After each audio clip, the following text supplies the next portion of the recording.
அமித்ஷாவை முட்டாள் என பேசிய ஆர் ராசாவை கண்டித்து வில்லிவாக்கம் சட்டமன்ற தொகுதி மத்திய சென்னை மேற்கு மாவட்ட பாஜகவினர் நடத்திய ஆர்ப்பாட்டம் பரபரப்பை ஏற்படுத்தி இருந்தது.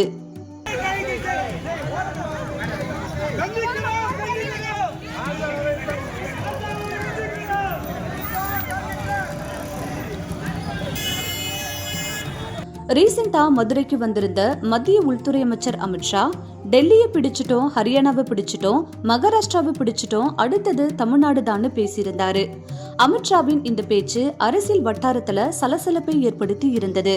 இந்த நிலையில சென்னையில நடந்த ஒரு பொதுக்கூட்டத்துல எம்பியும் திமுக துணை பொதுச் செயலாளருமான ஆர் ராசா தமிழ்நாட்டை பிடிக்க போவதா பேசிய அமித்ஷா ஒரு முட்டாள்னு அவர் ரொம்ப கடுமையா விமர்சித்து பேசியிருந்தாரு. ஆர் ராசாவின் இந்த பேச்சுக்கு பிஜேபியினர் தங்களுடைய கடும் கண்டனத்தை தெரிவிச்சுட்டு வராங்க. மேலும் பல இடங்கள்ல ஆர் ராசாவை கண்டித்து ஆர்ப்பாட்டத்தில் ஈடுபட்டுட்டு வராங்க. அந்த வகையில வில்லிவாக்கம் சட்டமன்ற தொகுதி மத்திய சென்னை மேற்கு மாவட்ட பாஜகவினர் சென்னை ஐனாவரத்துல ஆர்ப்பாட்டத்தில் ஈடுபட்டாங்க. இந்த கூட்டத்துக்கு மத்திய சென்னை மேற்கு மாவட்ட தலைவர் திருமதி லதா சண்முக சுந்தரம் தலைமை தாங்கியிருந்தாங்க. மேலும் மாநில செயலாளர் பரிமளா சம்பத், ஊடக பிரிவு மாநில தலைவர் ரங்கராஜலு, முன்னாள் மாவட்ட தலைவர் தனசேகர், வில்லிவாக்க தொகுதி பொறுப்பாளர் மற்றும் மத்திய சென்னை மேற்கு மாவட்ட பொதுச் செயலாளர் ராகேஷ் அவர்களும் கலந்துகிட்டாங்க. அது மட்டும் இல்லாம இந்த கூட்டத்துல 250க்கும் மேற்பட்ட பாஜக நிர்வாகிகள் கலந்துகிட்டு கையில பதாகைகளை ஏந்தி ஆர் ராசாவுக்கு எதிராக கண்டன கோஷங்களை எழுப்பினாங்க.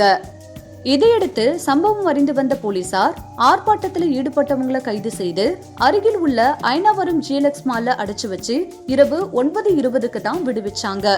இதனால அந்த பகுதியில பதற்றமான சூழல் நிலவுச்சு.